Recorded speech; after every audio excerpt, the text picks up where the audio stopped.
Halo teman-teman semua, perkenalkan nama saya Rija Sri Ramadan, mahasiswa STKIP Persada Katulistiwa Sintang, program studi Pendidikan Bahasa dan Sastra Indonesia, semester 4. Baik, di sini saya akan membuat sebuah video wawancara, yaitu video wawancara yang bertemakan teknis pengelolaan dan pelayanan keuangan daerah di kantor Dinas Pendidikan dan Kebudayaan Kabupaten Melawi. Dan telah hadir di sebelah saya, yaitu narasumber kita pada hari ini, Bapak Muhammad Sukri, selaku staf keuangan Kantor Dinas Pendidikan dan Kebudayaan Kabupaten Melawi. Baik, di sini kami akan menanyakan beberapa pertanyaan yang sudah kami siapkan, yang akan dijawab langsung oleh Bapak. Dan kita mulai pertanyaan yang pertama. Pertanyaan yang pertama. Sebagai staf yang mengelola keuangan, apa saja yang dikerjakan dalam pengelolaan keuangan daerah, khususnya di Dinas Pendidikan dan Kebudayaan? Baik, terima kasih. Pada awal tahun, kami menerima salinan APBD atau Anggaran Pendapatan Belanja Daerah. Dalam salinan tersebut, terdapat beberapa kegiatan yang harus kami lakukan, kami kerjakan selama 1 tahun anggaran. Misalnya belanja pegawai. Belanja pegawai ini meliputi gaji, kemudian tunjangan-tunjangan pegawai selama 1 tahun. Juga ada beberapa kegiatan, baik itu secara fisik ataupun non fisik, yaitu pembangunan sekolah dan lain-lain, itu yang sifatnya fisik, ataupun yang non fisik seperti belanja pegawai tadi. Nah, sebagai staf keuangan, kami mengelola kegiatan berdasarkan juknis atau petunjuk teknis yang sudah disiapkan. Dan memang selama kami mengelola tersebut memang harus hati-hati. Pertama adalah tidak melanggar aturan yang ada. Kemudian juga setiap kegiatan pastinya ada dalam pengawasan. Dan perlu diketahui bahwa sekarang sistem pengelolaan ini memakai aplikasi yang terkoneksi langsung ke Badan Pengelolaan Keuangan dan Aset Daerah atau BPKAD Kabupaten Melawi. Jadi tidak manual dan tidak sendiri-sendiri. Jadi semua terkoneksi dalam satu aplikasi. Ini dimaksudkan supaya agar tidak ada yang keluar koridor, bahwa pengelolaan ini akhirnya melanggar aturan yang ada. Jadi tugas kami di staf keuangan mengawal kegiatan ini. Tentunya dalam pengerjaan ini kami juga bertanggung jawab dengan apa yang kami keluarkan, baik pembayaran tersebut. Sekaligus juga kami mengarsipkan artinya bahwa setiap kegiatan yang sudah kami lakukan harus diarsipkan, karena ke depan ini juga akan diperiksa oleh lembaga-lembaga terkait. Kalau di kabupaten kami diperiksa misalnya oleh inspektorat ataupun lembaga-lembaga yang tiap tahun memang datang memeriksa kegiatan keuangan ini, yaitu Badan Pemeriksa Keuangan atau BPKRI. Jadi tugas kami sebagai staf keuangan adalah, kesimpulannya adalah mengawal atau mengelola keuangan sesuai dengan APBD yang telah kami terima dan kami kerjakan sampai tuntas dan juga sesuai dengan aturan yang ada. Baik, pertanyaan berikutnya. Apakah manajemen keuangan masih memakai cara manual untuk data-data keuangan? Untuk data keuangan, sebagian masih ada yang manual untuk data tersebut. Selebihnya karena ini era digital, semua memakai sistem ataupun berbasis komputerisasi. dan juga memakai aplikasi, maka data tersebut tersimpan dalam aplikasi ataupun komputerisasi tersebut. Memang ada keunggulan tersendiri bagi kita bila kita memakai sistem komputerisasi. Keunggulan pertama adalah data tersimpan dengan aman dan mudah dicari. Jadi meringankan pekerjaan kita sebenarnya. Sedangkan manual itu tetap kita pakai karena setiap pembayaran keuangan itu tetap ada bukti fisik. Ambil contoh misalnya pembayaran listrik kantor setiap bulannya, itu kan harus ada tagihan dari pihak PLN. Nah, bukti tagihan tersebut harus kita simpan sebagai data keuangan karena pembayaran tersebut berdasarkan data tersebut. Jadi baik manual ataupun sistem aplikasi melalui komputerisasi, dua-duanya berjalan dan dua-duanya tetap kami gunakan. Demikian. Baik, kita masuk ke pertanyaan yang ketiga. Selama mengelola keuangan, apakah ada kontrol dari pihak atau lembaga tertentu sehingga pengelolaan tetap sesuai prosedur yang sudah ada? Apakah ada kontrol atau pengawasan dari lembaga atau pihak tertentu? Pastinya ada. Karena alur pengelolaan keuangan dia tetap melewati Badan Pengelolaan Keuangan dan Aset Daerah atau BPKAD. Setiap yang kita ajukan, pembayaran yang kita ajukan itu tetap melalui BPKAD, sehingga secara tidak langsung BPKAD akan cross check apakah pengajuan tersebut memang sudah benar sehingga bisa diajukan, atau salah, dan apa salah biasanya akan dikembalikan untuk diperbaiki. Jadi memang kontrol atau pengawasan itu tetap ada, sehingga tidak lagi ada yang berjalan sendiri, karena bagaimanapun ini uang negara, 1 rupiah pun tetap dipertanggungjawabkan. Pertanyaan yang keempat, bagaimana teknis dari Dinas Pendidikan mengenai pembayaran gaji pegawai, khususnya guru, yang tersebar di berbagai wilayah yang ada? Untuk diketahui bahwa jumlah guru yang ada di Kabupaten Melawi sekitar 1.900-an, dan itu bertugas tersebar di semua wilayah di Kabupaten Melawi. Tentunya mereka mendapatkan haknya untuk mendapatkan gaji, dan ini menjadi tanggung jawab kami. Mungkin saya sedikit bercerita ke belakang. Sebelum tahun 2018 atau sekitar tahun 2019 tepatnya, sebelum itu pembayaran gaji secara tunai, dan kebetulan memang dari 2005 sampai 2019 ada beberapa fase perubahan struktur. Dari 2005 ke 2014 ada cabang dinas pendidikan di tiap kecamatan, dan di kantor tersebut ada bendahara pembantu yang membayarkan gaji kepada guru-guru tersebut. Tugasnya bukan hanya membayar sebenarnya, tapi juga menginput gaji mereka, membuat data gaji mereka. Jadi setiap guru yang dari pelosok-pelosok manapun dari tiap kecamatan akan datang ke kecamatan tersebut, karena ada kantor cabang dinas pendidikan. Di tahun 2014 struktur berubah menjadi unit pelayanan teknis dinas pendidikan atau UPT pendidikan, dan di situ juga ada bendahara pembantu yang mengolah data gaji pegawai sekaligus membayar secara tunai. Di 2019 terjadi perubahan.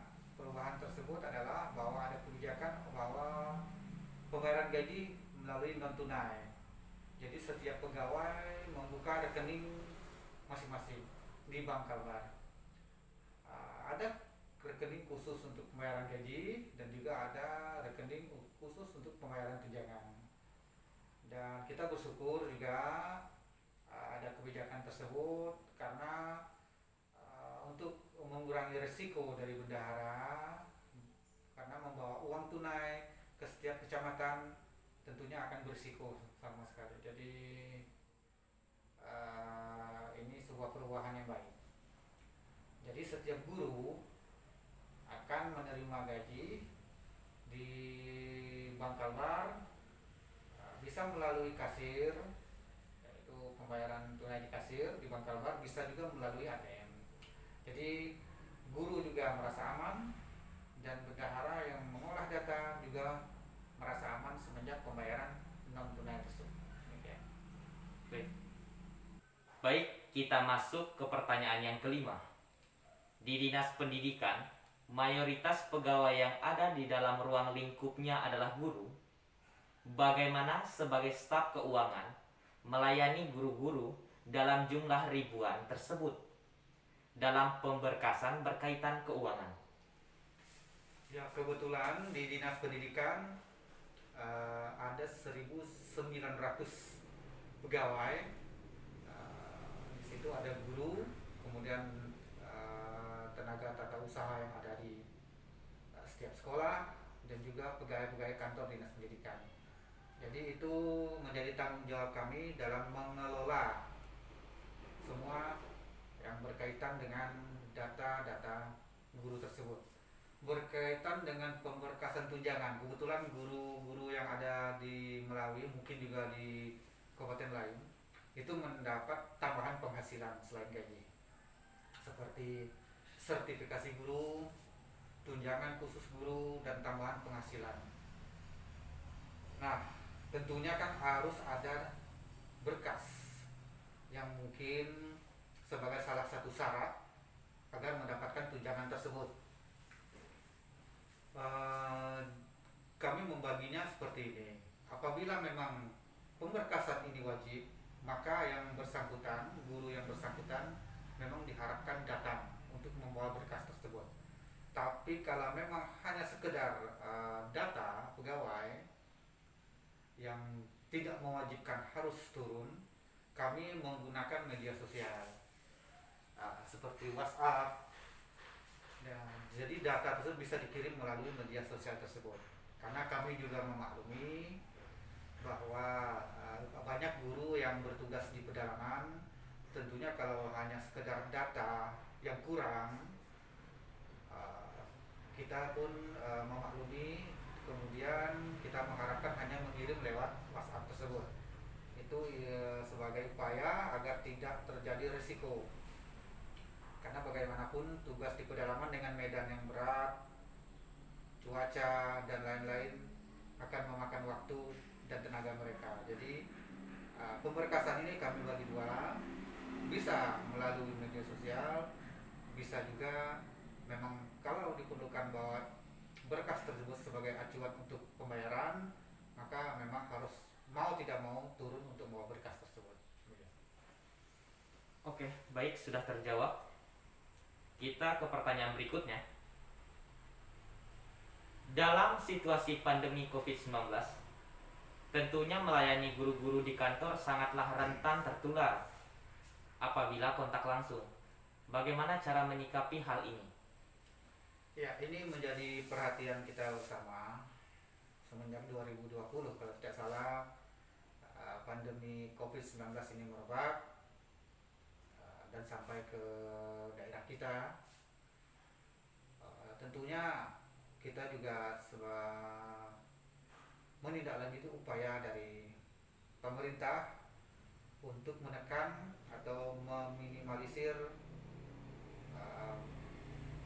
masuknya COVID-19 atau penyebaran COVID-19. Namun walaupun dalam situasi seperti ini, semua pelayanan umum, pelayanan terhadap guru-guru tetap kita kerjakan. Mungkin pola saja yang kita ubah. Selama ini dalam melayani guru, apabila mereka datang ke kantor, kita memang langsung bertatap muka, artinya langsung berhadapan, sehingga ada di situ nanti ada apa keperluan guru dapat kita lihat, dapat kita tindak lanjuti. Semenjak COVID-19 kita merubah pola tersebut, jadi tidak semuanya harus ke kantor, walaupun ke kantor pun tidak harus berhadapan dengan orang tersebut. Misalnya keperluannya, ini saya ambil contoh keperluan slip gaji. Kita ada batas-batas tertentu di ruangan kantor.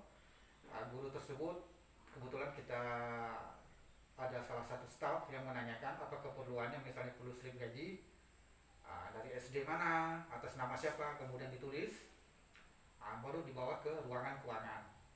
Ini artinya untuk menghindari kontak langsung, karena bagaimanapun kontak langsung adalah salah satu yang berisiko penularan COVID tersebut. Jadi pelayanan tetap berjalan, namun hanya pola saja yang berbeda.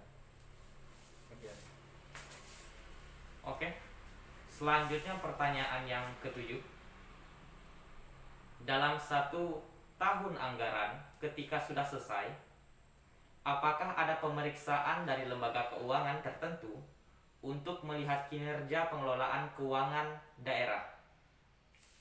Ya, jadi ketika pengelolaan keuangan selesai per 30 atau 31 Desember, maka di tahun berikutnya seperti agenda tahunan lah, maka akan ada pemeriksaan dari Badan Pemeriksa Keuangan atau BPKRI yang datang ke setiap kabupaten-kabupaten.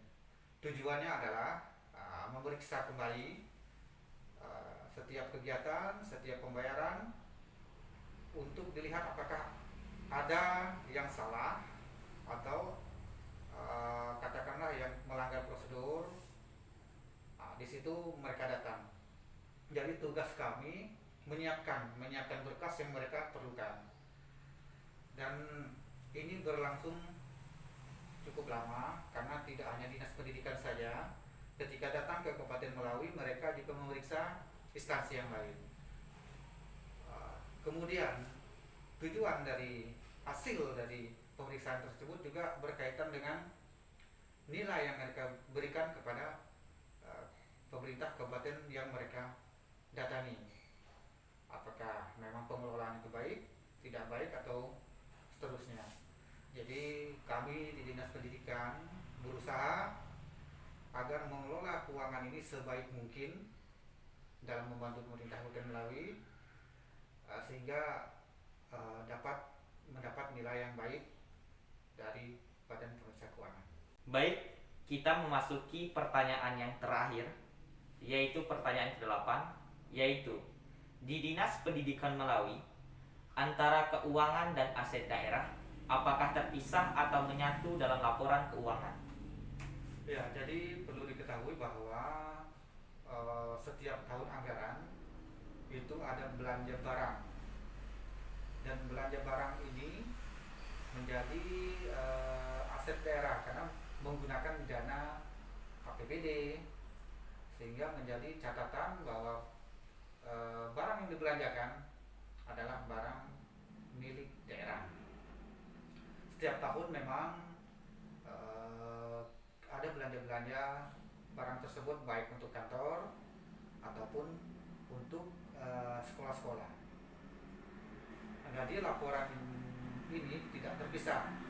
Jadi laporan keuangan, karena laporan keuangan ini kan begini, dia uang ini berapa yang dikeluarkan untuk belanja barang ini, itu kan akhirnya menyatu. Uangnya sekian, barangnya ini. Jadi laporan tersebut akhirnya menjadi satu. Dan ini juga untuk aset juga sama seperti di bagian keuangan lainnya, itu juga nanti akan diperiksa untuk dilihat apakah memang belanja ini sesuai atau tidak. Jadi kesimpulan memang antara laporan keuangan dan aset dia tidak terpisah. Demikian. Baik, demikianlah wawancara kita kepada Bapak Muhammad Sukri terkait dengan tema yang sudah kita bahas tadi, dan sudah terjawab semua pertanyaan. Dan apabila ada perkataan yang salah serta kurang berkenan, saya mohon maaf. Dan terima kasih sekali lagi kepada Bapak Muhammad Sukri atas waktu dan kesempatannya. Dan saya ingatkan kepada teman-teman semua untuk selalu menjaga protokol kesehatan, yaitu 5M, memakai masker, mencuci tangan, menjaga jarak, menjauhi kerumunan, membatasi mobilitasi dan interaksi, agar kita terhindar dari penularan COVID-19, dan semoga kita kembali ke suasana sebelum COVID. Sekian, terima kasih.